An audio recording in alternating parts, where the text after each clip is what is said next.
Visitation. An inmate at Marion County Jail. This call is not private. It will be recorded and may be monitored. If you believe this should be a private call, please hang up and follow facility instructions to register this number as a private number. Thank you for using Securus. You may start the conversation now. Hey. Yay. Okay. All right. I went up and looked at it. It's about 70 pages long. So let me just start reading some of it to you. So this was on page 11. Let's see. It says it says also, and again I'm just referencing. Okay, this is Jack. So he says also, and again I'm just referencing so you know I'm looking at reports. If you have any question of where my question is coming from and you want to know, please be free to ask. I would be more than happy to share it with you, okay? Some of the items that the law enforcement came across, certainly there was a lot of documentation that was taken associated with the case, but there was something in here that one of the officers indicated that there were some documents associated with Mrs. Neely. Apparently, there was an officer, a Marion County officer, Inspector Dice's card attached to it. Do you know anything about that? No, sir, I was not involved in Neely's case like that. I was aware of certain things, but I was not in full disclosure of all the details that were going on with Neely's case. And in fact, when she was at the house, I tried to give them time and space for private conversation as, you know, just normal consideration. You know, it was not my case to oversight, so I was doing Neely's case before I joined E-Cause and everything. So I kept a degree of separation from her case with all those matters, so I'm not aware of that officer. He said, okay, thank you. There were some more indications in the law enforcement report, I guess, associating Ms. Blanchard with E-Cause. What was her involvement in that? And then it says, did you freeze up? I guess like screen froze up. And then it said, she said, Neely was trying to help Neely and educate her on the lawful standing of law. This is how, this FYI before I keep on reading.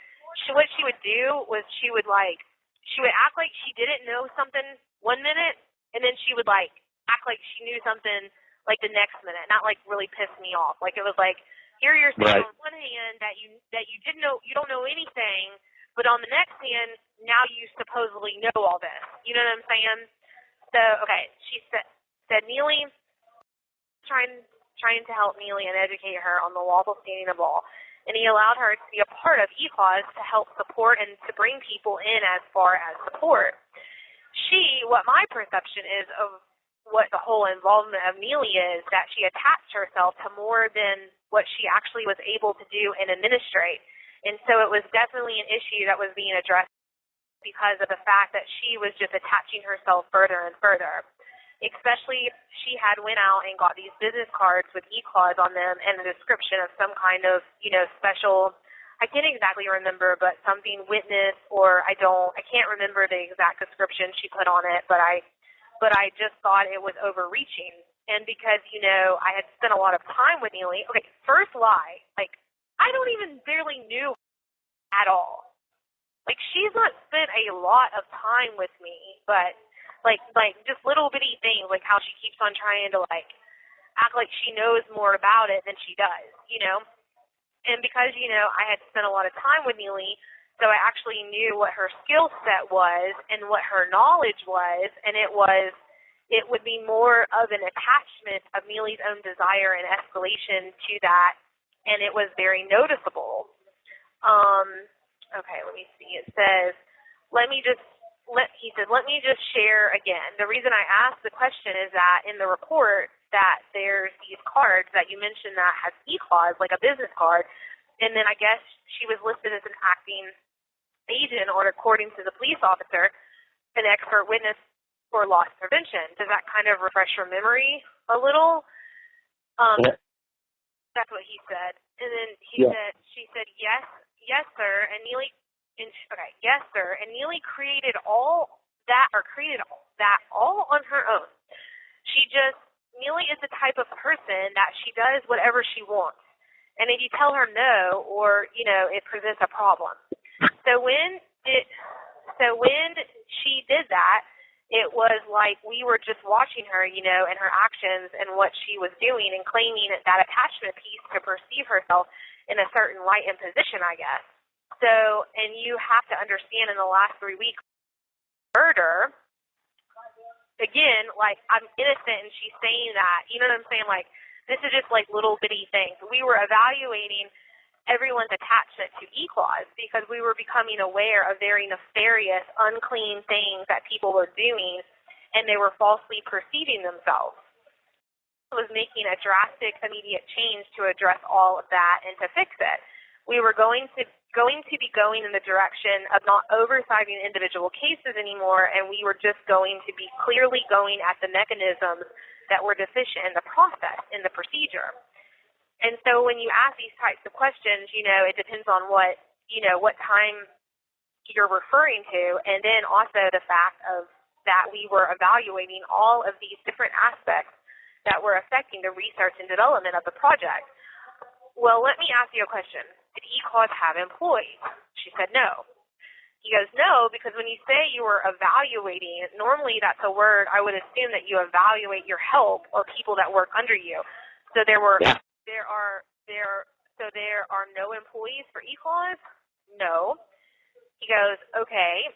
The issue of loss prevention, though, I mean, you're indicating that Neely came up with that, but my collateral research shows that there was a lot of stuff filing that referenced loss prevention. He actually held himself out as a loss prevention expert. So is that something that a part of E-Clause, or is that a figment of Ms. Blanchard's imagination? She goes, no, loss prevention is the core of E-Clause. It's for government accountability and transparency. So that is very real. It's the main portion of the research and development project that we were working on. So he goes, when you say the word, just to clarify, so we understand each other, research and development project, what does that mean, just kind of in a nutshell? It was the work started originally off of Department of Defense, loss prevention for the adjudication system with data and process and integrity and transparency. There is a 2013 report and a 2016 report from the DoD, Department of Defense, that clarifies that.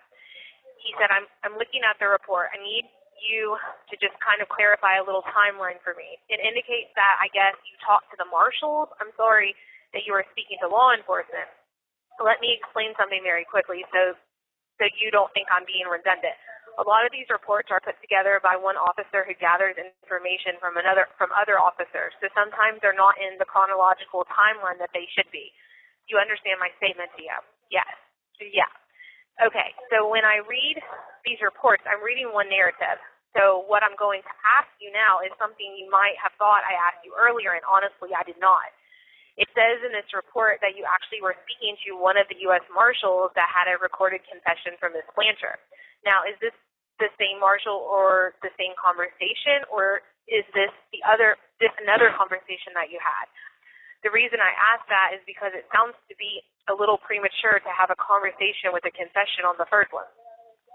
Yeah, it was. I don't think it was okay, this is basically about, because this goes on, but it basically is talking about when, because I want to get to the most important part, but basically this is talking about when Jamie called me.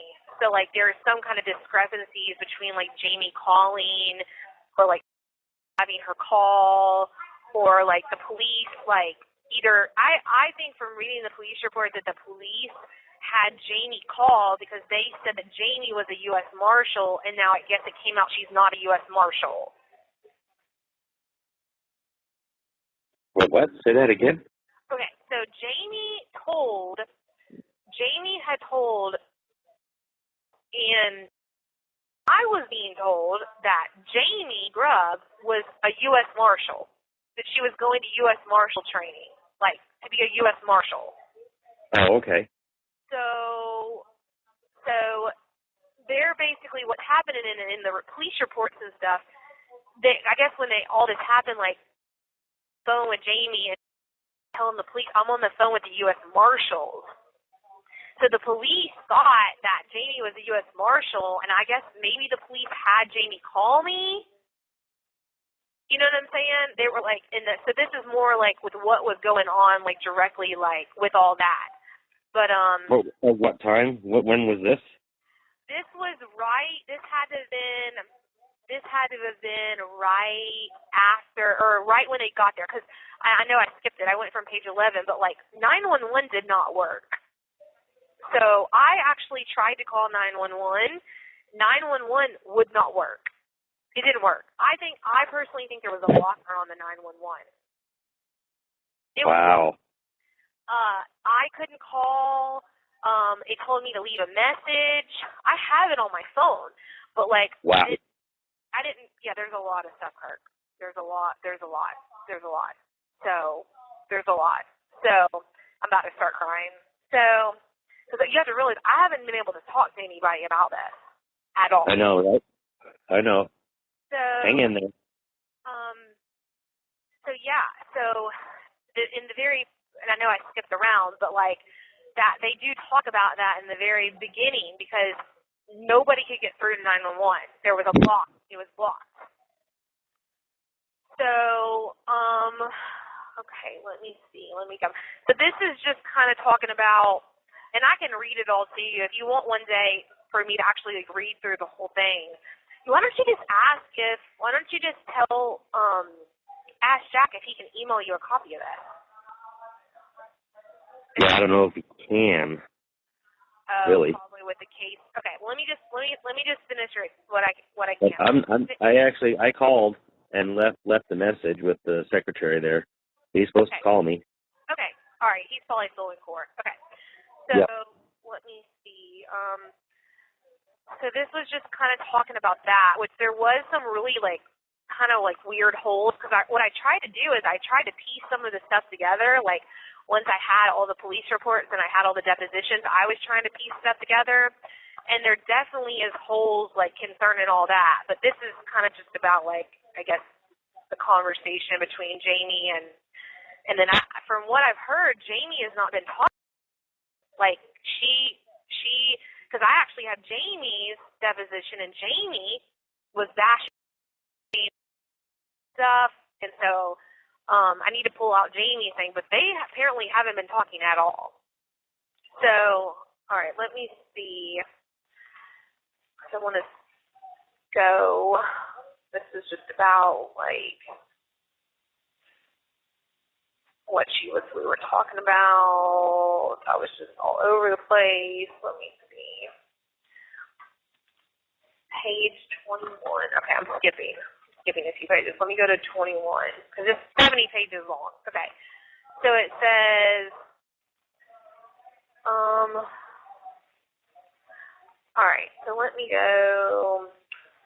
He goes, all right, I'm going to just leave that. We spent some time on it. We may talk about it again. Okay. And then he says, just a couple of quick things before we move on, though.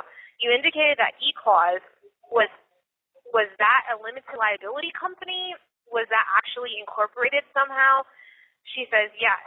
It's a 501(4)(c), and then it's like a parentheses SIC. I don't know what that means. I don't know if what does SIC mean?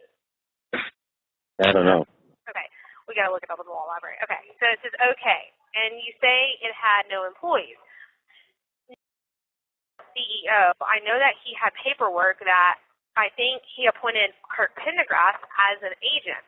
But like I said, the last thing for being assessed and addressed. 1 minute left. I'm going to have to call you back. Hold on. Be breaking off from Kurt. And the dynamics of the whole situation was changing, and Neely was very aware of all of this stuff, which, again, I was not aware.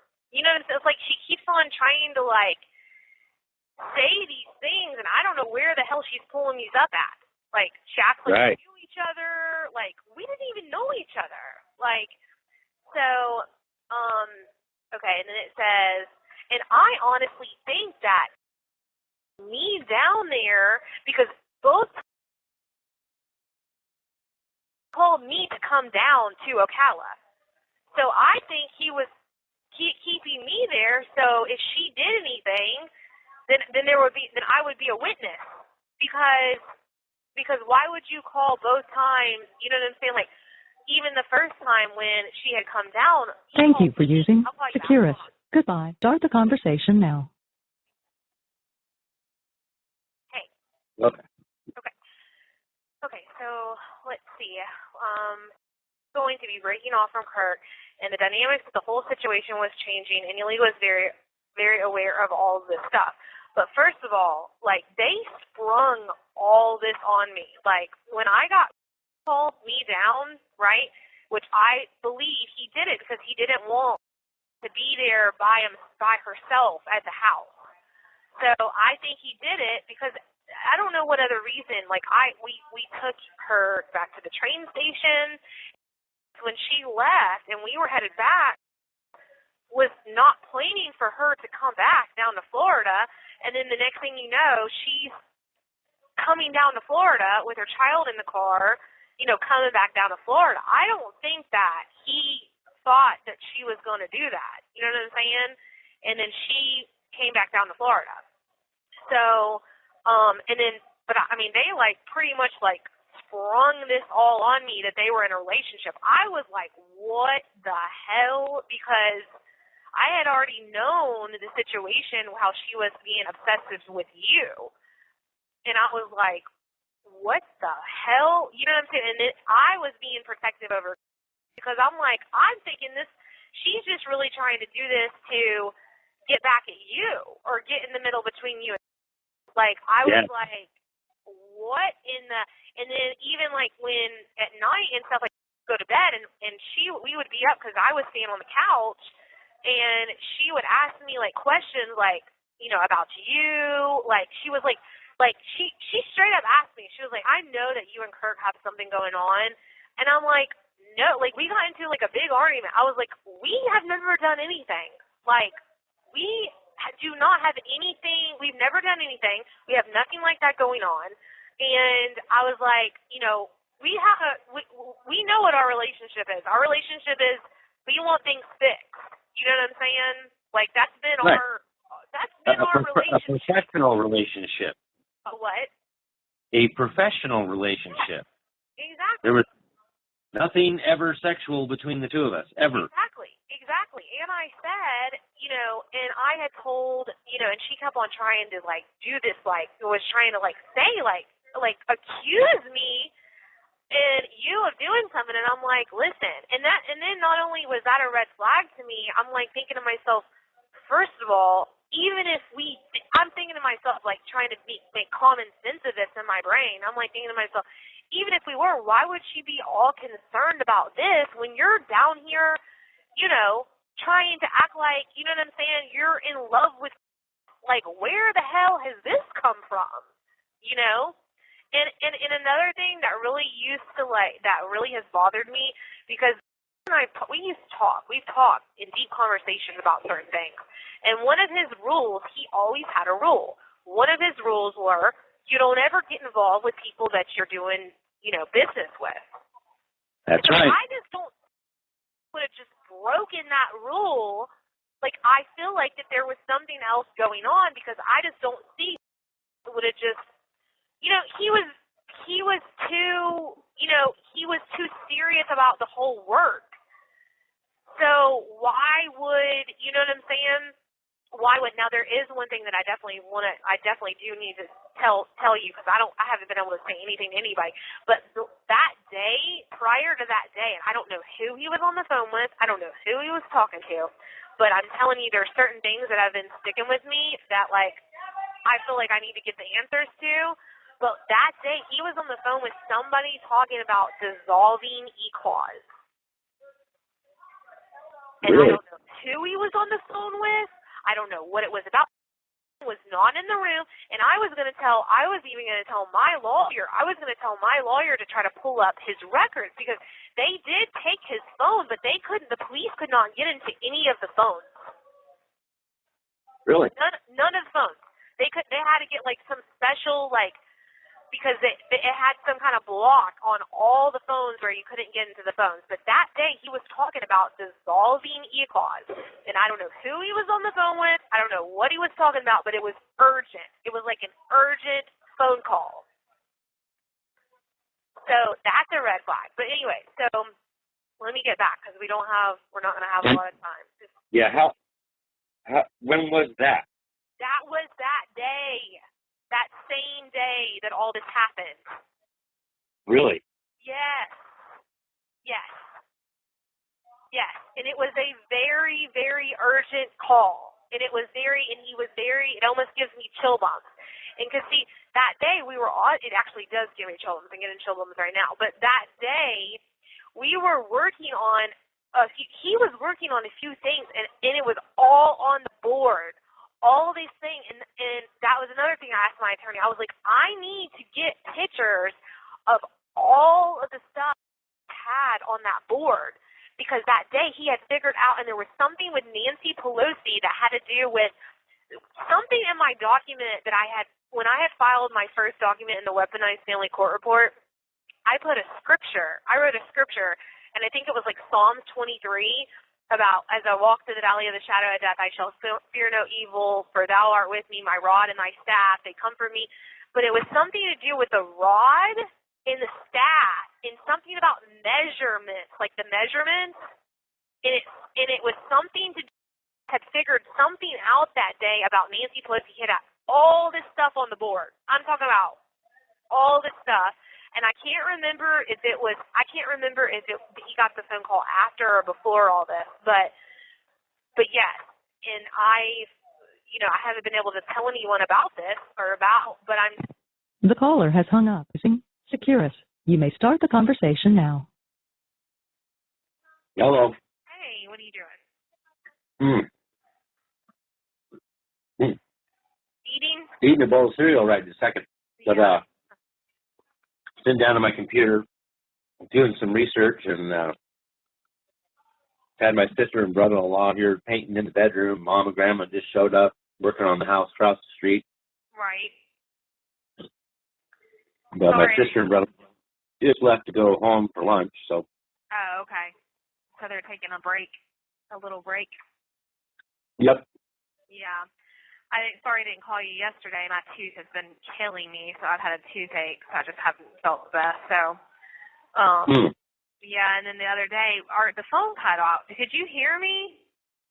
Or the phone just cut out, and I heard you were eating, and I said, I'll call you, or I said I'd call you later, but then my tooth started hurting, and then I never did, but the phone just totally cut out.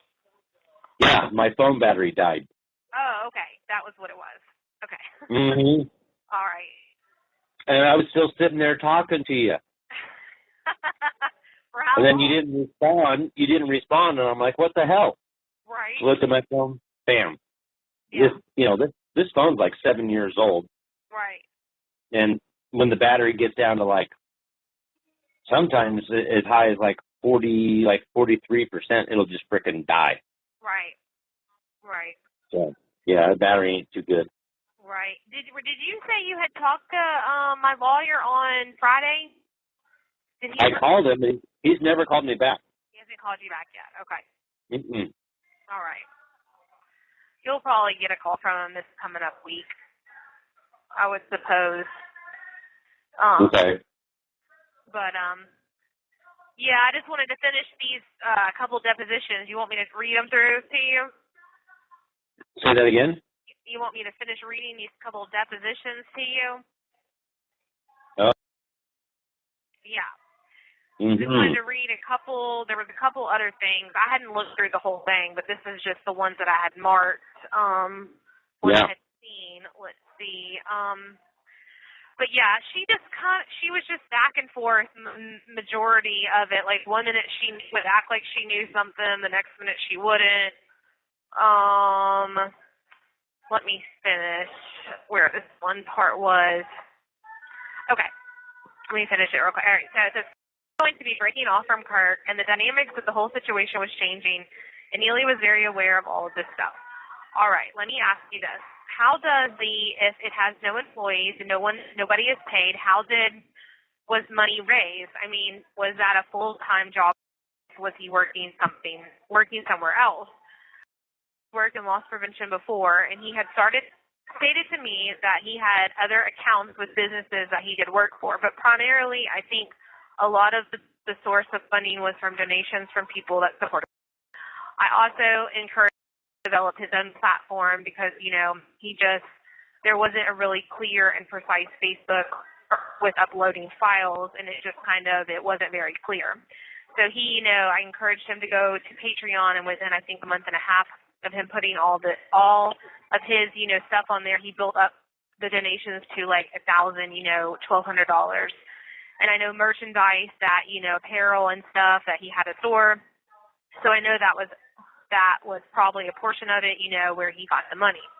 But anything further, any other details, I don't know anything more. I gave, his own space, his own privacy. I did not want to this way of how he was, I just didn't want to disrupt his flow of the research, of the project and research. I didn't want to distract him from that. I wanted him to be able to. Something like a true psychopath, they tell you everything that they're doing. Right. It's just the opposite of what they're saying is true. Oh, I know. I mean, yeah, I know. I didn't want to distract him from that. It's like, what exactly were you doing? Because that's exactly what you were doing. You know what I'm saying? Exactly. I wanted him to be able to have his own privacy so that he could keep his own mindset and his own way, and I didn't want to pull him from that. So he goes, let me ask you this. Now, I know he represented a lot of people. I mean, did he hold himself out to be an attorney? No, he didn't. Okay, but, he purchased an American Bar Association card. Yes, I know. All right. And technically, that's not even what I thought it was that they sent him the information. When they sent him the information, it was on the actual, they delegated that to him. Yeah, they gave him a bar number. Yeah, the Department of State did. Okay, yeah. So it said, let's see. All right, and okay, hold on one second. Okay, but he purchased American Bar Association cards. She says, yes, I know. All right, and what was the purpose?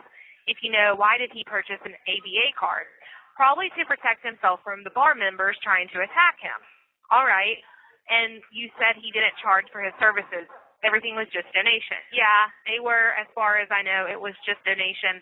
Like I said, I was not part of E-Clause from the very beginning, so therefore, I wasn't around for Nathan's case or Kretzel's case, and and I wasn't involved in the other cases that came after that, or what was, I know Kurt Pendergrass and Neely tried to bring a lot of people in and attack. I didn't want to have that kind of connection and part to it, especially when, all of this stuff started happening. And it was starting to become more clear that people were not in good standing and bringing unclean things. I wasn't fully aware of that in the beginning, all of being able to see all of these things, because, like he explained to me, with what he experienced with his own personal case and what he had took it to the Florida Supreme Court and what he had to deal with from Ohio, he was traumatized. It was, he said to me, like it was like he was, it was like going through Vietnam. So the research and development project was his way of focus and being able to fix the deficiency of how this impacted him and others. So let's see. And then she says, I'm going to ask you some questions. It's going to be a little, okay, this just goes back to, he talks about, okay, this is just going back to something. All right, let me go to this one other thing that I wanted to read to you. And I think it was on page 38. This pissed me off. A couple of things with her, I was just like, it was just blew my mind. It was like, I just feel like she's hiding something. Oh, yeah. Let's see, page 38, it says, because I wrote it down what I wanted to read to you. Okay. Let's see. All right. Let me read. All right. Let me just start from here. My understanding is that based on all the materials that were taken from the house by law enforcement, a good bit of it was associated with Ms. Lynch's different cases from South Carolina, Florida, and Kentucky. Was he assisting her with those cases, helping her to get her kids back, even though it was more than that? Yes, sir. Was there one particular case that's the part I have not been able to figure out specifically, or is this kind of a general effort? He was doing a complete audit on her whole situation from the time that she had issues with Neely Court from the very beginning to all the way to current. So it included all of the different states that Neely had engaged in with family, court regarding her children. All right, he goes, Mr. Pendergrass's name comes up in these reports. And I guess you brought it up also. But my understanding is that they were going to go where originally they were like partners, and then they were kind of separating because of their interpretation of the Constitution. Is that a fair statement to you? No, that was not. He goes, yeah, if I make an assumption and I'm wrong, I'm piecing some of this stuff together, so tell me where I'm wrong. She said, when he met Kirk, it was originally not intended for them to have such a history and combine together. It just kind of happened over time because they both had interest in the same topic. The portion of separation had nothing to do with the Constitution. It had to do with Mr. Pendergrass's conduct. He was not, this pissed me off so much, he was not in good standing with his ethics and morals and was creating nefarious things behind that is what was going on. And so then he goes on and says, but my understanding, and I went back and looked at some of the internet stuff and the YouTube stuff and stuff, it looked like that Mrs. Neely had somehow become I use the word poster child for E-Clause and the QAnon movement through, she had the T-shirts on and she had, okay, so anyways, it just goes on and on. Okay, hold on, let's see. It's funny how people will say these things, but where's the evidence to support that statement? I know. What nefarious things behind that was I doing? Exactly. That's what I'm saying. It's just where's the evidence to support that statement? Right. See, this is where I bust people on the fucking chops, because they make these statements, but they have absolutely zero evidence to back it up. I know. Just like what I did to my ex in the domestic violence protection order hearing. She makes all these statements in the paperwork and plugs the alleged evidence with all these text messages and all that, but when it came time to get on the stand and for cross-examination, where's the evidence? Did you submit here today any evidence to support the claim of this? Well, no. You made false statements signed under penalty of perjury. That's a felony. You're going to prison for 1 to 14 years. Exactly. And this is, what really pisses me off is yes, this whole situation, okay, is very televised, okay? It's very important. And at the end of the day, the truth needs to come out. And there's a lot of there's a lot of stuff going on. And, and she shouldn't be going around, you know what I'm saying? I just feel like she's hiding something. I feel like she knows more about what's actually happening, because if she didn't, she would not have been saying the things that she was saying. And, I know it's going to come out in trial, but there's certain things that I told that were going on. You know what I'm saying? And she made certain statements to me that were very, it would be, it's, what's the correct word? Concerning. It would be concerning. Like, a person just doesn't make these statements, you know what I'm saying, unless, something else was going on. And I just don't, again, it was like, it wasn't, she was just trying to, to me, with the deposition, she was kind of veering from what the importance of this whole thing is. Even with questions. If I was under deposition, right, under a situation like this, I'm going to give as much information that I possibly can, about the whole situation. And it was just she was just completely trying to, ignore the bigger portion of all this, and then kind of trying to make me look like I'm the bad guy. You're the bad guy. Everybody's the bad guy except her. Exactly. And that is what was very concerning to me about the whole situation. And I mean, my attorney, he did tell me, he said, because I had questions, I had told him, I prepared him ahead of time. I've been completely upfront and honest about everything. And I said, I want you to ask her, because this is very important.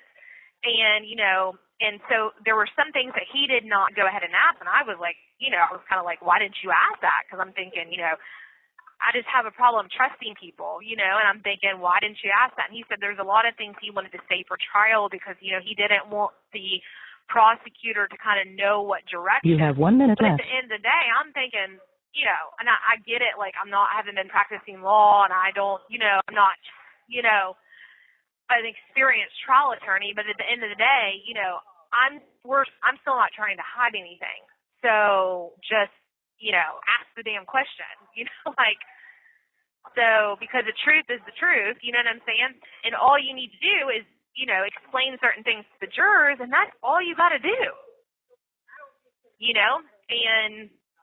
But give me a second. Do you want me to call you back? I can call you back one more time. Then, okay. Sure. Give me 1 second. Okay. Okay. All right. Bye. The caller has hung up. Start the conversation now. Hello. Hello. What's happening? Happy Valentine's Day. You want to hear the good news? Thank you. You want to hear the good What's news? that? Oh my gosh! I said, do you want to hear the good news? Oh, so okay. I just got off the phone with my lawyer because I haven't been calling because I was like because I was trying to get an update and something I had remembered and I needed to tell him that I remembered it. Well, he was like, well, let's back up a minute. He was like, I got some good news to tell you. He said the document that you've been looking for, that he was like, we haven't been able to find it on the laptop yet. But he was like, I could literally make a library with your stuff. He was like, we found it. We found it. So get this. It was in Orlando, and it was sealed. It was under seal. Yeah. So he's sending it to me, and it should be here. He said, we sent you 3 huge envelopes. He said, I don't know which one you're going to get first, but there are 3 envelopes. He was like, be waiting for it. So they found the documents. They said it took like a month to get these documents. Wow. So they were like, I don't know what they had to do to get them, but it was in Orlando. It wasn't even in here. It was sealed in Orlando. I don't even know why it would be in Orlando. Yeah. It wasn't in Tampa. It was over in Orlando under seal. Are you talking about filed on November 4th? Yes. Or, what do you think I'm talking about? Yes. Yeah. That's what I'm talking about. Yeah. Yeah. Yeah, they sent me a copy of it. Okay, so y'all got you have a copy of it already? Yeah, they sent it to me in an email. Oh, so you already have it. Yeah. Oh my God! Have you read it? Essentially, it's a criminal complaint. It's the against the Florida Department of Revenue. It's the 1983. It's the 1983. Yeah. He doesn't follow in the proper format of these documents, but essentially, I guess, but it's more of criminal. Have you had a chance to read? How long is it? Now, that's the interesting part. If he's saying that he had to send it to you in 3 envelopes, that's way more paperwork than they sent me. Yeah, because he said it was 3 big envelopes. Yeah, see, they're not sending me all of it. All they really sent me is what he originally filed as the petition part. They didn't send me all the the appendix or the brief or any of that. Subpoenas or anything like that? Because he said there was subpoenas attached to it. Wow. Do you have subpoenas? Yeah. Go back inside the office here and I'll pull it up. Okay. And then he said, send me something else to say. I don't know. I was like, I don't know what the hell. I want the rest of it. I want the rest of it because I know that's the part where he talks about cracking the billing code. Right? The stuff that should be in an appendix or something like that, right? It should be there. How many pages did they send you? Because I think it was only like 15 or 20. Okay. Yeah, and I know how it would be 1,000 freaking pages. Exactly, that's what I'm saying. If he's saying they're sending to me in 3 big packages, obviously there's more paperwork.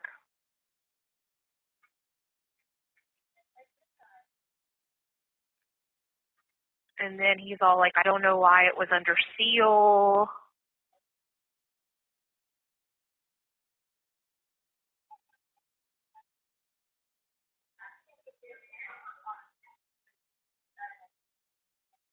When did she finally find it? They unsealed it. What'd you say? They unsealed the case. Who unsealed it? My attorney?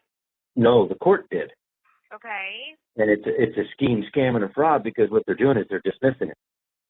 So they said, we're unsealing the case and it's remanded back to the petitioner for refile. They're going to refile it.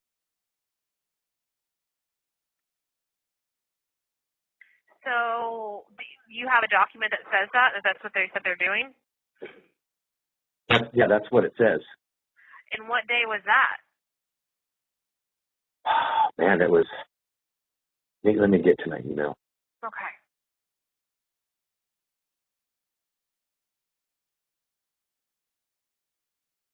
Okay.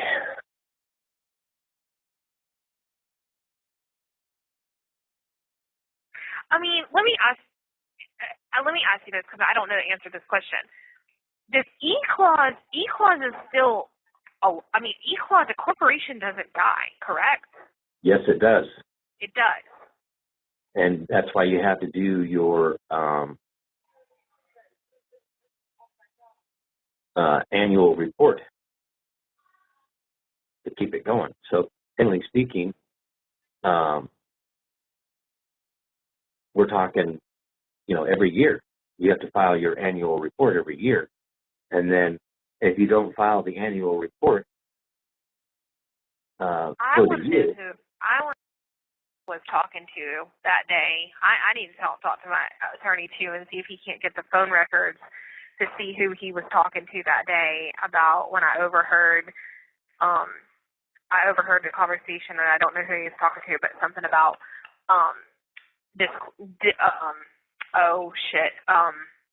what's the word? Dissolving E-clause. Because I don't know who he was on the phone with, but it was like they were talking like real urgently. You know what I'm saying? Like it was real urgent, and like he was just like talking about dissolving E-clause. And I want to know who he was talking to or who was on that phone call. And what that was about. Okay. He filed an actually on 11/2 complaint against Raul Rojas and Pamela A. Schneider. Filed, paid $402. Entered 2/9/23 order unsealing case and dismissing complaint without prejudice. Plaintiff may file an amended complaint on or before 2/24, signed by Judge Carlos Luis Mendoza on 2/8/2023. So yeah. And yeah, the first one is a criminal complaint, but then he goes into civil. Although this does say United States District Court for the Middle District of Florida on November 2nd.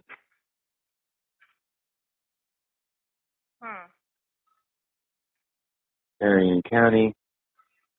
Then it's violated 454.23 unauthorized practice of Sharia law, 18 U.S.C. 1951-6 extortion under color of official right. Criminal claims based on these facts. The defendants in this knowingly detained violation of Article 1, Section 9, Clause 8 of the 13th Amendment and the 13th of the United States Constitution, and extortion as articulated in the Hobbs Act. And he's got 2020 legislative session with the state of Ohio, E-clause versus Trumbull County, PSEA. He's got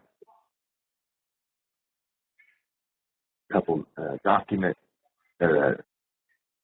diagrams, the quadratic litmus test in context of business impact assessments.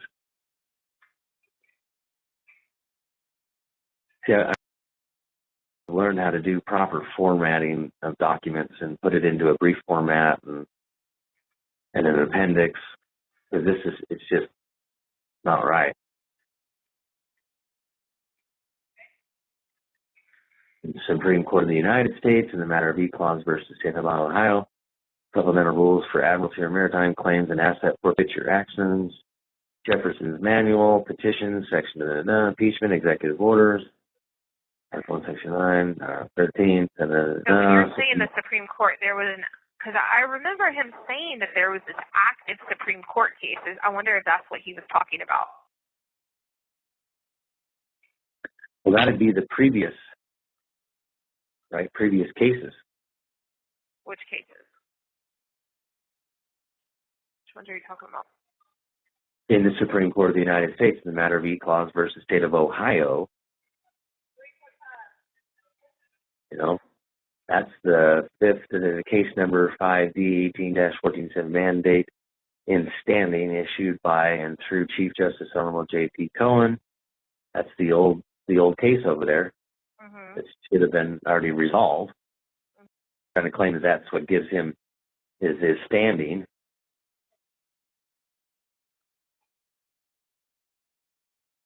And it's what I have here is 34 pages.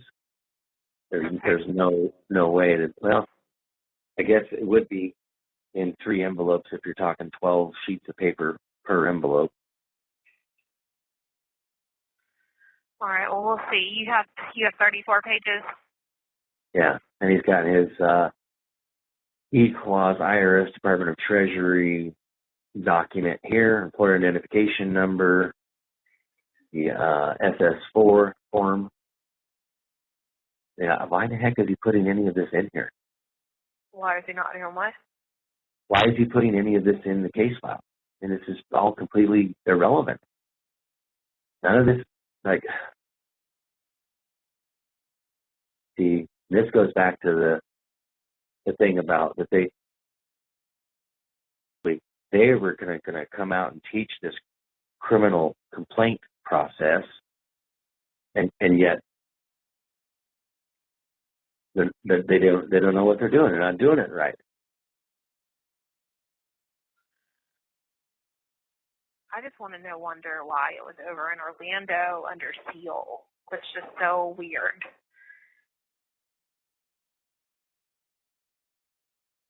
It's just so odd. I'm thinking it's because it's the middle district. Yeah, but it's right out of here. No, this is in Ocala. Exactly. How did they find it over in Orlando? No, it's in Ocala. I know, but I'm telling you, they said they found it. It was over in Orlando. That's where they found it at, under seal. It wasn't even here. That's what's just so weird about it. So, okay, so I'll remember 34 pages, and if hopefully I'll get it tonight. I don't know. He said he couldn't remember when they mailed it off to me, and then I guess I'll let you know if I get anything else, but he said there was subpoenas or something in there. Are you seeing any subpoenas? Look, and there's an arrest warrant.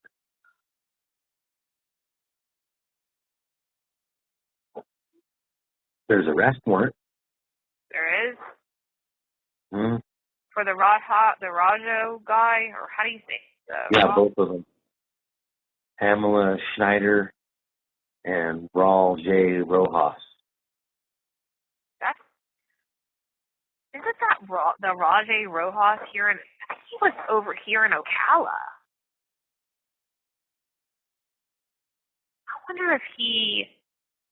I want to say that he told me there was some guy over here in Ocala that was some kind of administrative judge or something. Maybe that's the guy. I wonder if they arrested him. You have 1 minute left. Yeah, I don't know. I'll call you back. Okay. Have you tried to Google that guy's name? No, I haven't. Okay.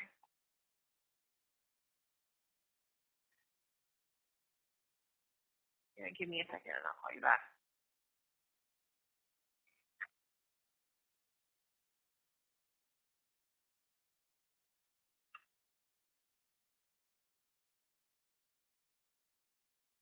You know. So is it titled 42-1983? No, he's got it as criminal complaint. But it's a civil docket for case number, and it says complaint against Raul A. Rojas and Pamela A. Schneider. But see, he's trying to mix it. Where's Thank you for using Securus. Goodbye. Thank you for using Securus. You may start the conversation now. Okay.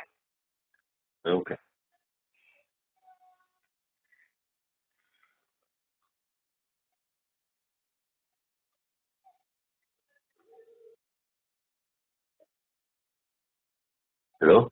I'm here. I was waiting. I didn't know if you were still looking, trying to figure something out. So is it what you thought it was, or is it not, or? No, it's not what I thought it was. It doesn't have anything to do with the bonds.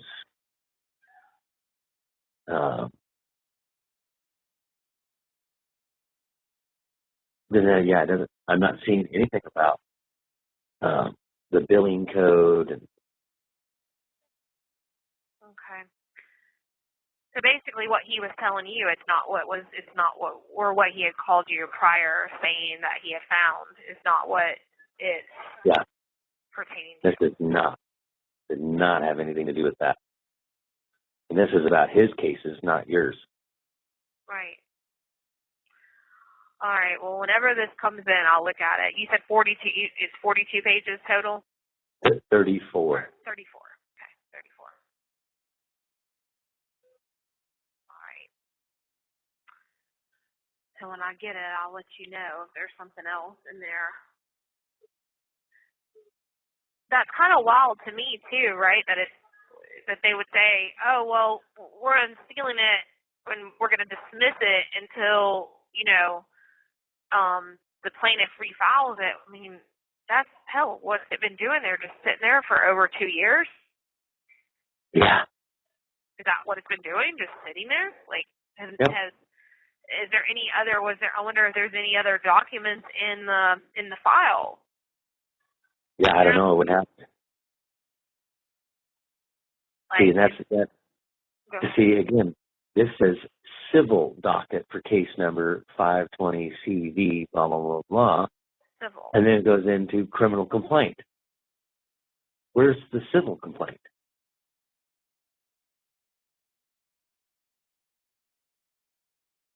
See, isn't as knowledgeable as people would like to believe.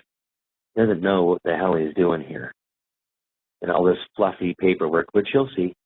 Okay. None of this. Oh, man. Okay. I've learned so much since passing.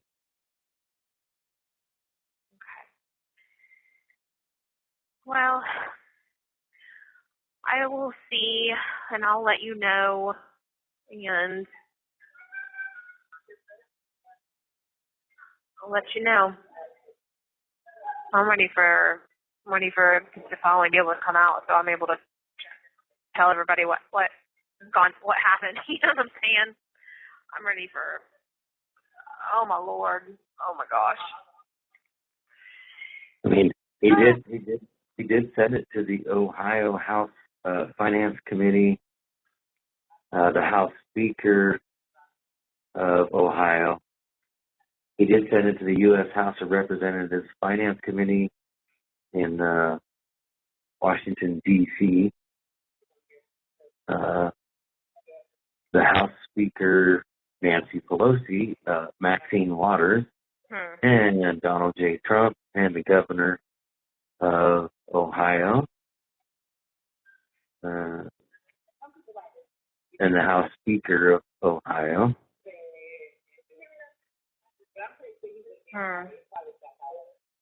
But that was dated 4/10 of 2020. April 10th of 2020. Oh, they just added it in the file for some reason in the civil case? Say again? I said they added that, he added that into the case number, the civil case? Yeah, I basically it's like evidence that he served this stuff clear back in April of 2020 to all these people. And all he's doing is he's attaching the... That was right after my arrest in Kentucky. Because I got out of... It doesn't have anything to do with you. Yeah. Nothing. I was just thinking about the date. Yeah. This is all about... And the previous cases going after Ohio child support. Right.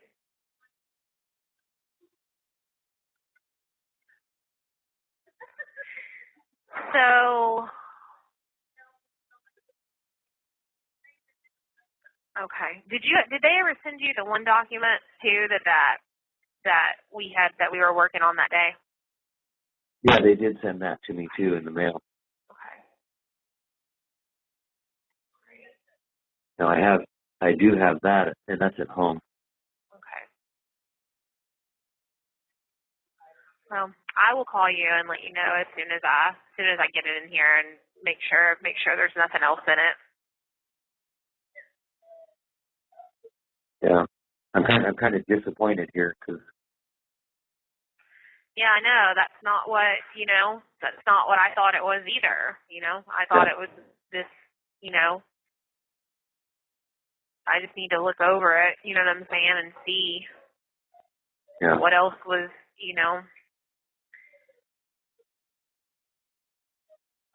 Look over it and see. Yeah. I mean, I hate to say it like this, but what a bunch of junk. It really is. Knowing what I know now, how this is supposed to be done under a criminal complaint, it's like, why are you submitting all this crazy stuff over here, telling them about how you went to the Supreme Court of the United States over here versus E-Clause versus the state of Ohio? Right. But you filed a civil lawsuit and then you filed a criminal complaint. Where is your civil petition? There isn't. It just goes straight United States District Court for the Middle District of Florida, criminal complaint, but then they put a civil case number on it. Why did you file this in the civil? Criminal complaints go to the executive branch, or you could go to the judicial branch, but again, this doesn't know what he's doing there. And despite the idea that he seems to think that he does, and see, this here, the criminal complaint was filed 10/29/2020 in Ocala, Florida.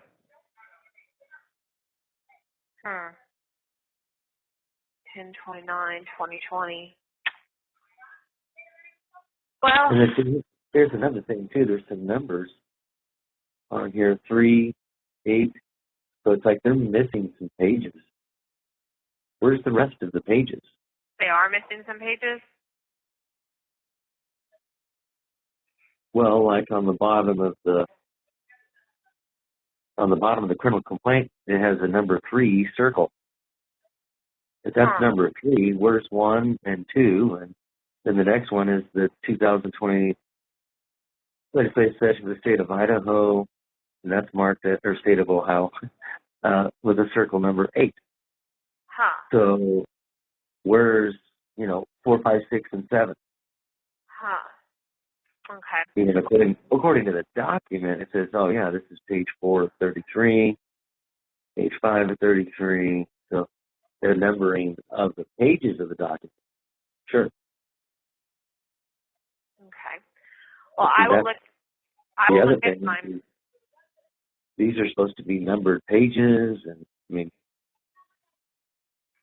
just looks like it's half-assed or something. Just not done. Yeah. So it's incomplete. Why is he filing a criminal complaint in the civil? And where's the civil complaint? Right. All right. Well, I don't know. I will see as soon as I find out. I'll call you and let you know. Hopefully I get it in the mail tonight. But I'll let you know. Well, I haven't learned anything because I've been sitting in here. So Yeah. So I've been trying to keep up with a little bit with what's going on, but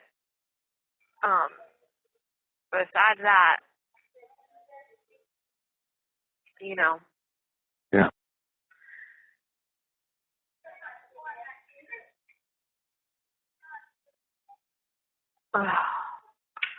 Well, I don't know.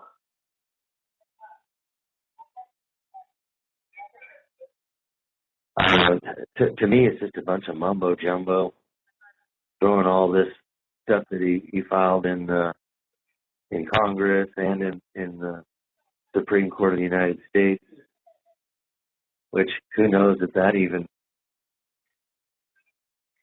Was there a case number on that for the Supreme Court? No, it just says in the Supreme Court of the United States in the matter of E-Clause LLC versus the State of Ohio et al. Supplemental rules for admiralty or maritime claims and asset forfeiture actions, Jefferson's manual, petitions, blah, blah, blah, blah. Yeah. Executive order, Article Section 9, Clause 8, Amendment to the 13th Constitution, and REM reporting in support of his judicial mandate. It's like, why? None of it makes any sense.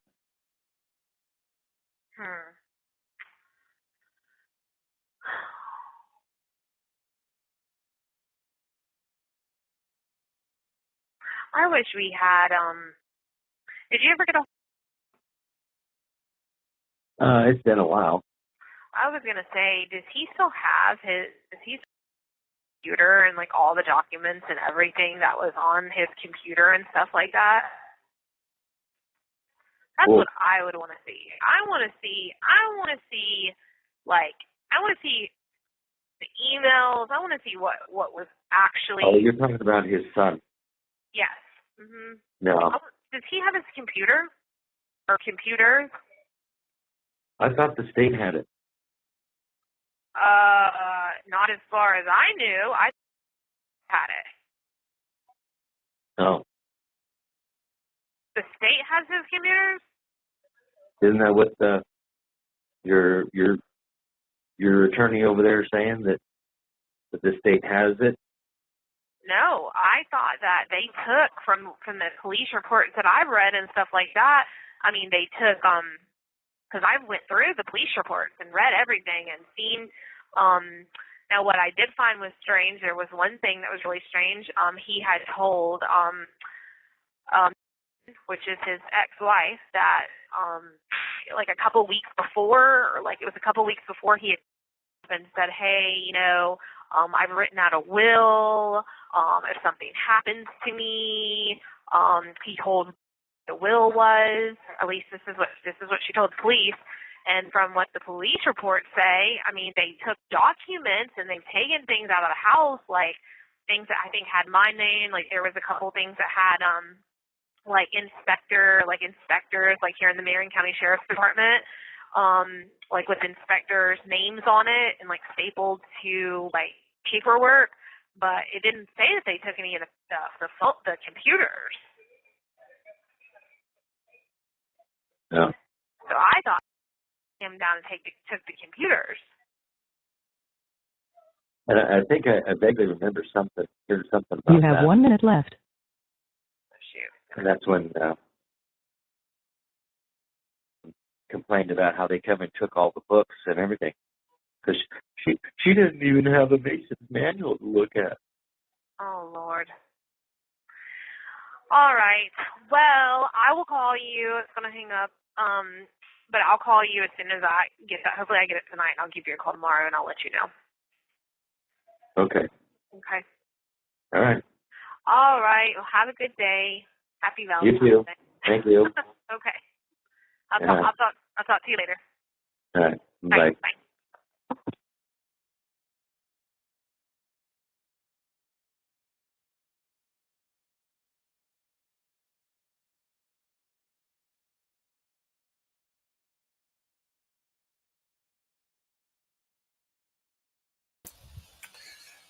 Okay.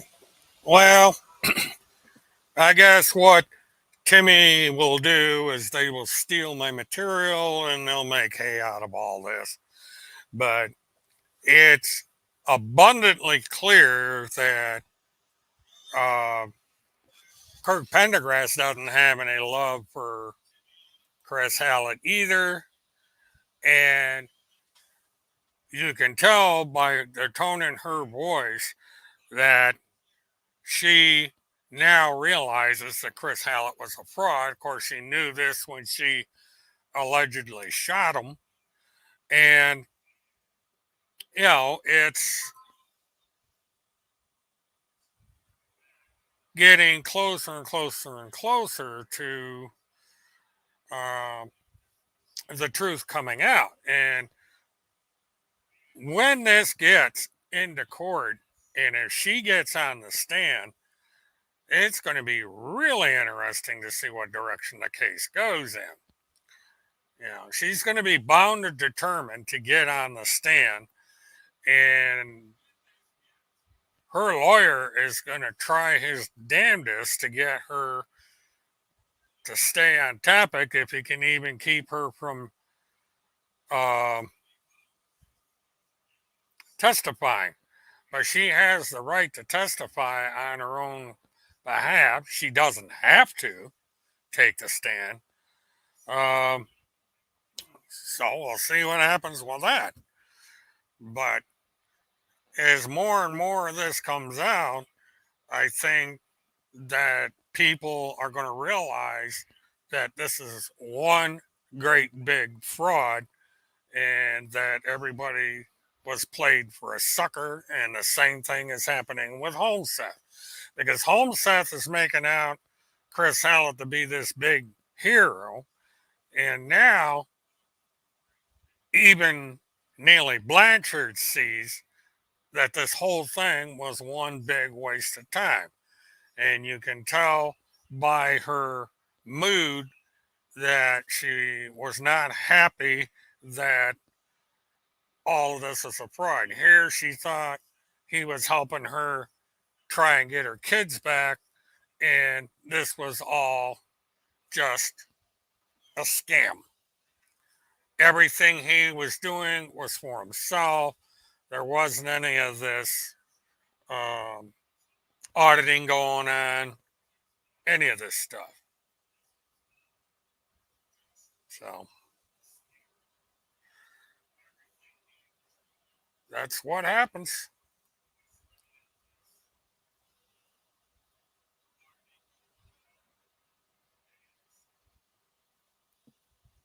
Hello, everyone. You know who this is, yet you have absolutely no idea.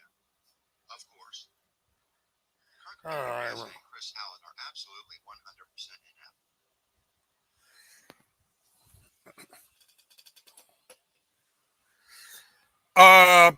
Well, she probably has, because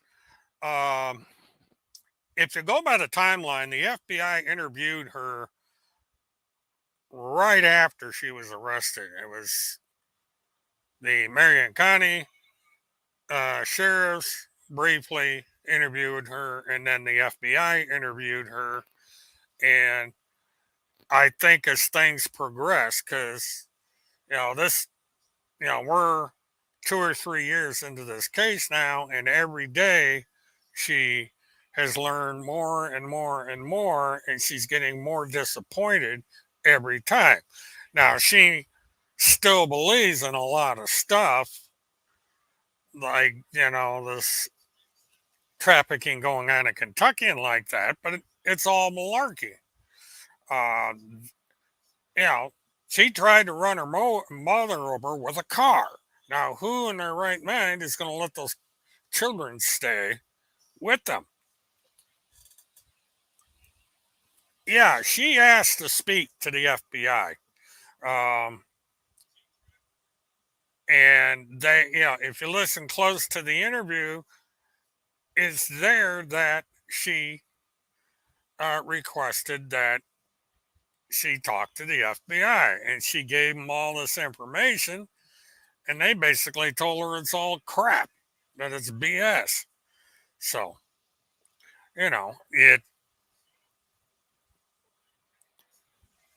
it's a hard lesson for people to learn that they have been scammed, that they have been ripped off, that they have been lied to, and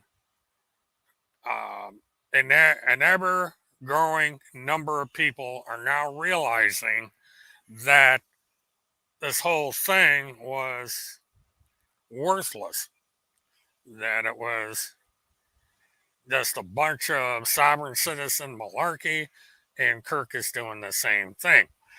Now, one thing I'm going to be doing is I am going to be uploading more body cam footage.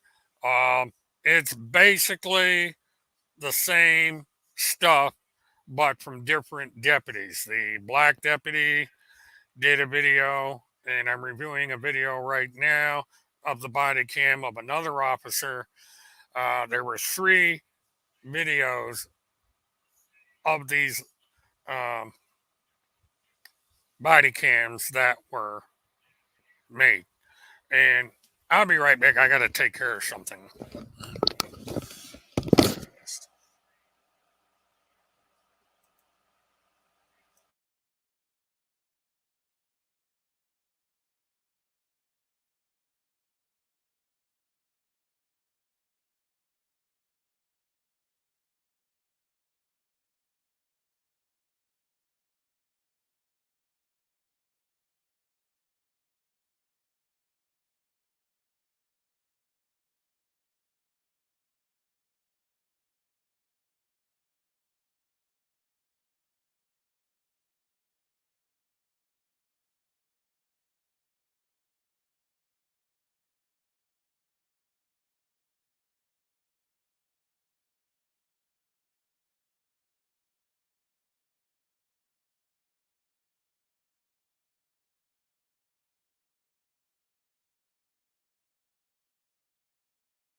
All right, I'm back. But, you know,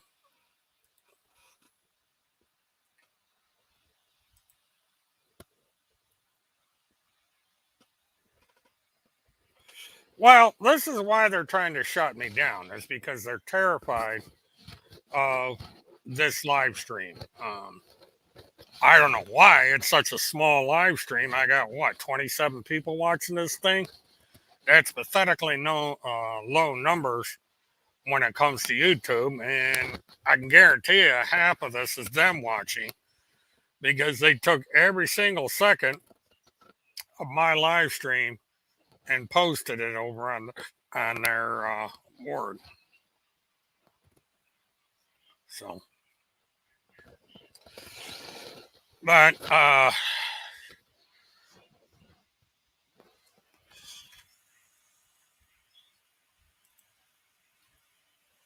wow, is that all that was? I'm in the process of doing something here. I thought there was more than this, but maybe not. I'm gonna have to severely edit this, because I'm going through one of the body cam footage that I'm going to be putting up, and I had thought that there was more to it, but apparently there isn't. Yeah, I'll edit this later. But one thing that I want to clarify so people understand, in the one of the phone calls, she said that somebody is a United States Marshal. Uh, and that's a clear sign that somebody doesn't know the United States Marshal Service and how they work. A United States Marshal is normally like a chief investigator of a district. There's the United States Marshal in Tampa, Florida. There's another one, I believe, in Jacksonville, and so on and so forth. The proper term for what she claims to be is a deputy United States Marshal. These are the guys you see going out with the U.S. Marshal Police on the back of their shirts, and they do the actual arrests and stuff.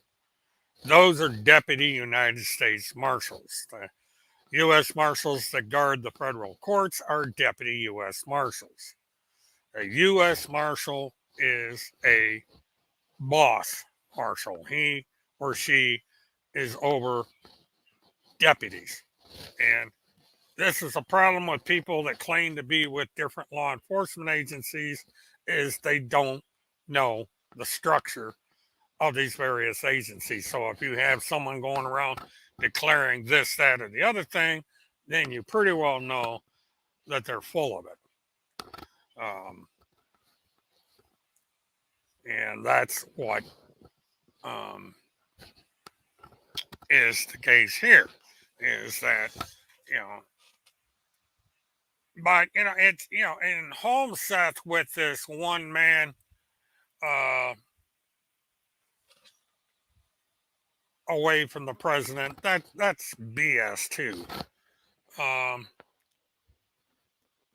But it just amazes me that the people over there believe this guy and they defend him to no win.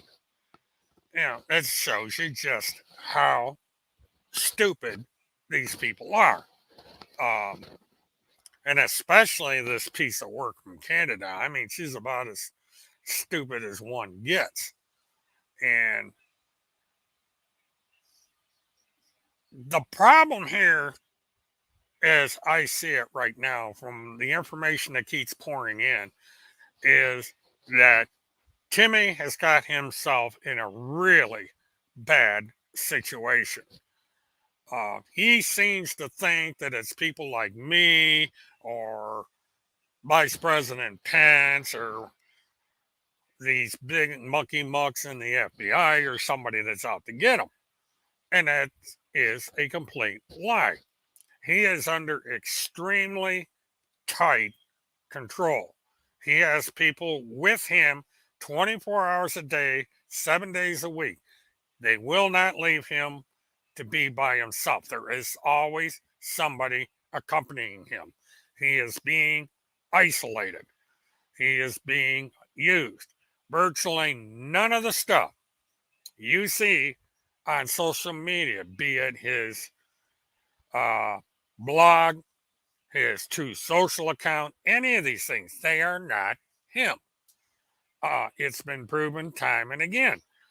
They cannot prove that he is behind all this. They just can't do it. They figured that by keeping him isolated, they can say anything they want. They can do anything they want because these people are so gullible. All these people out there that pay money into these various e-bags, buy the merchandise and all this, they are being scammed and scammed big time. And it's not only Homestead, there's a whole bunch of people all across the internet that are scamming people. Tim is just a small fish in a very big pond. But the simple fact of the matter is he is being tightly controlled. Well,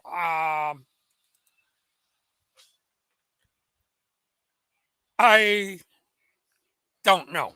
I can guess that for right now, they have convinced him that he needs to be under their protection because they have convinced him that if he ventures out or is by himself, that something nefarious will happen with him. So whenever he goes anywhere, there is always somebody with him, and it's at least one individual, and they are in constant contact up the command chain so that if Timmy looks like he's going to get out of line, they can do something. But they have convinced him that he cannot write anything on the internet. He can't go on the internet because everybody will track him down and he'll be dead. And so right now, he is a useful idiot. And he's relishing in all this attention he's getting. He's got all these people that are kissing up to him and everything. He has women that are fawning all over him. So his ego is being stroked. But at the same time, there are people that claim to be his supporters, claim to be helping him out, that are keeping him on a very, very tight leash. He is in a bubble. And if it ever comes to the day, which it probably will, where he is no longer useful, there's no telling what'll happen to him. Either he'll be left to hang and they'll put him in jail, or he will completely disappear. But it's almost, but not quite a cult leader. What he is he's a figurehead. He's a straw man. They are propping him up as if he were the leader, but he's not. He is a shaman, a ghost. And what they do is they control these websites. They control the narratives on these websites. And Timmy just sits in a basement somewhere eating popcorn and watching TV. And, so he is not free by any stretch. Because if he was, he would have gotten the word out in a different way. But, he's totally absent from everything. So, anyone that, no, he's not the man behind the curtain. He's the puppet on a string. There is somebody running this whole charade, and it's not Randy. Randy basically has ceded control to these other people. She kind of stays in the background and just watches all this with glee. And it's possible she brought these people in. It's kind of hard to figure this out right now. It's being investigated. But if anybody thinks that Tim Holmseth is doing all this stuff, they're sadly mistaken. He's a big, fat nothing. And the same people that are controlling Tim are trying to sabotage this channel and anyone that speaks out against him. They are viciously attacking Butterfly Mama. They want to bring her down because she has a huge amount of inside information, and they do not want that information out there. But the harder they push, the more this information is probably going to get released because, she isn't going to like this happening. Field McConnell's about to come out and blow this whole thing up, from what I understand. He's getting better every day from the information I'm getting. So at some point, Field McConnell is going to just let it all come out there, and then they're going to have to deal with what Field says. They're already trying to discredit Field McConnell, saying he's drugged, saying he's under control, and so forth. That's the information I have so far, is that she's kind of remaining in the background. Every once in a while, she may file something in court, which is absolutely worthless, but she's not active in the front. This is being done by other people, because she's trying to run this real estate thing of hers and stay in the background. And as if that's going to stop anything. And PWS builder is Veronica, whatever her name is. She is near the top of this food chain. But there are people that are keeping Tim Holmseth on a very tight leash. Because when you see Timmy holding up a book, or you see Timmy walking in front of his car, or going to Lynn Woods, somebody is taking his picture.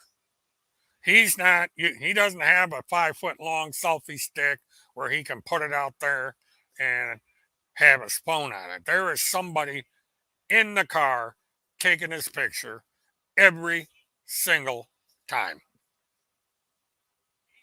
I know how photography works. I know how cell phones work and so on and so forth. So, that's just it. If they want to prove me wrong, go for it.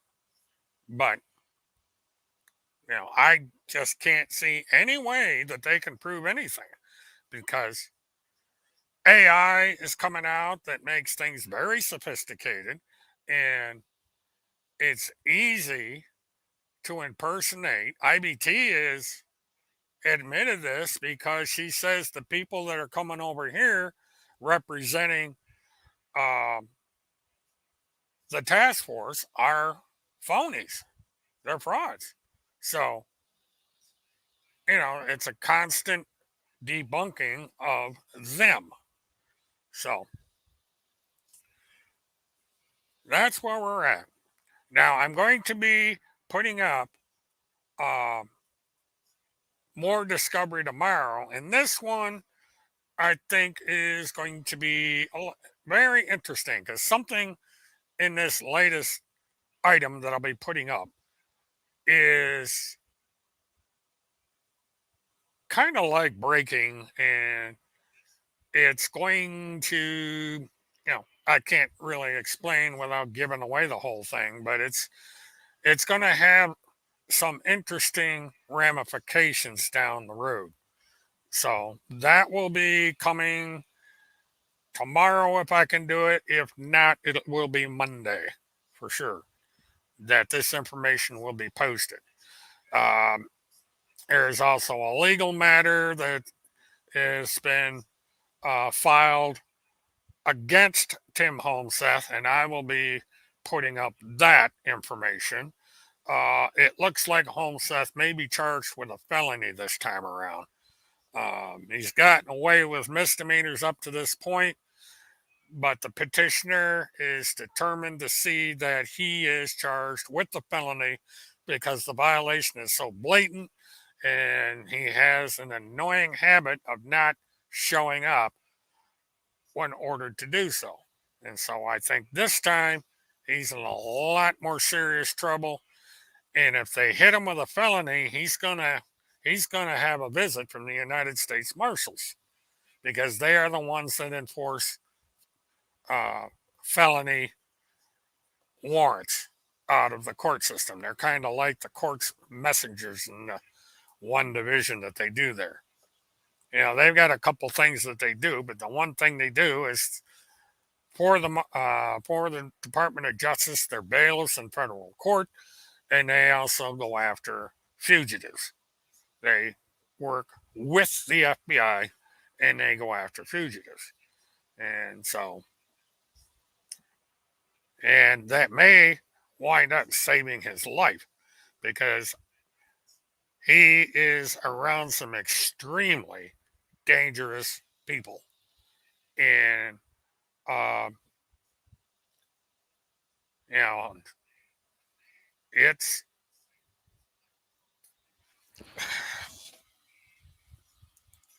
no, he's not in witness protection.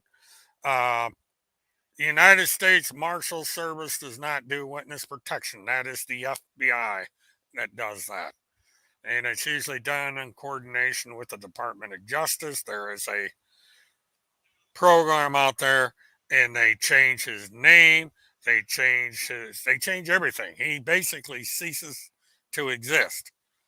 And when you go into witness protection, you're cut off from everybody, even your own family, depending on the severity of the reasons for your being in witness protection.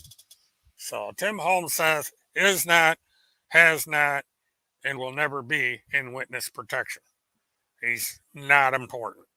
He's just a grifter with a small group of idiots around him, and also people that care only about themselves. I don't give a damn about Tim Holmseth. Tim Holmseth is like a shovel. It's useful until it wears out, and then they throw the shovel away. And so uh, he is in a dangerous, dangerous situation right now.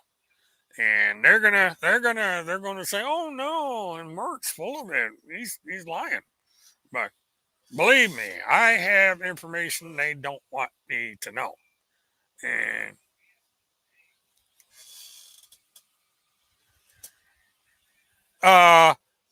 somebody else is doing that. Uh, the only time you ever saw anything out of Tim Holmseth as far as getting money is there was an appeal he made at one time for his transmission to his old Ford Taurus, and there was an appeal to get a tire for his car after he falsely claimed that somebody knifed it. And I think there was, what was the other thing?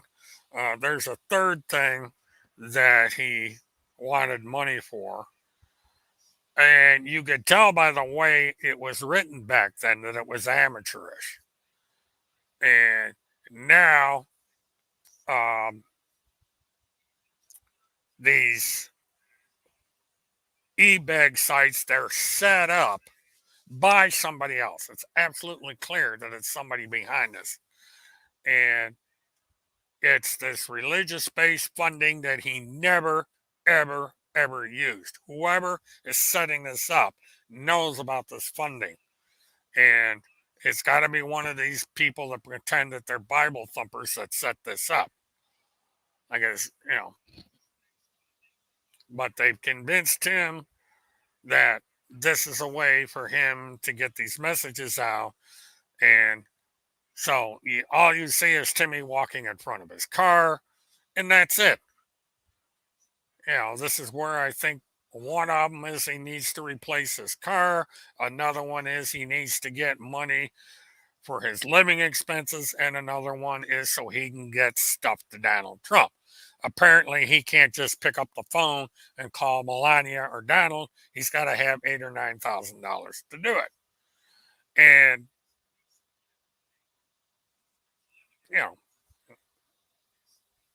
I don't know. Yeah, it's just, I would have thought that Timmy was more intelligent than that, but apparently not. Uh, he's got himself roped into this situation where there's people with really big money out there. You know what this kind of reminds me of is there used to be the mob who would get involved with celebrities, and they would help them out in exchange for a cut, or they would help make movies or stuff like this. This is what there's been plenty of movies out there about gangsters getting involved with financing the movies, and then they want to take a cut. The good example of this, as a matter of fact, is the making of the movie that showed how The Godfather was made, and the fact that the actual mob got involved in the making of that movie. That's a perfect example of how people like Tim Holmseth can get controlled by shady people, and that's what's going on here. Sinatra was very, very big with the mob. They were his buddies. And so all these funding things out there are being controlled by somebody else. It's highly unlikely that Tim Holmseth is getting a dime from any of this. And he's probably went down to the various yacht clubs to scout for yachts for this organization, because You just don't go out and buy a $35,000-$40,000 sailboat for cash through a dummy corporation. Unless you're somebody that's trying to hide something. And this is what happened here. Tim Holmseth went down to this one, the first yacht I think I saw him take a picture of. He goes in the office, gets brochures. A week later, somebody buys the very same boat. Same thing happened up in the Carolinas. The boat that he saw up there that was for sale. Within a week, it was sold. Same organization out of Arkansas. So something strange is going on with these boats. And from what I understand, he looked at a total of 5 of them, and 3 of them were purchased through the same methodology. Fox Space, hello. You're coming in just as I'm getting ready to log off because I got wheels up again in the morning. But, they can live in their fantasy world over there all they want. They can pretend that they're trying to go after all these traffickers and everything, but it's going to catch up to them. And believe me, from seeing the discovery that I have not put up yet, these people are in for an eye-opening. Tonight was an eye-opening if people pay close attention to what was said. Fox, the show is recorded, so you can watch the show from the beginning. Because that's what Timmy does, or Timmy's cult does. They come in here and they take every single solitary thing and put it over on their channel. Without me, they wouldn't have had any of this stuff. Not a single bit of it. Because they don't have the connections to get it. But, I'm not naming names, but I just, because it was done through a brokerage firm. The brokerage firm doesn't give out the name of their client.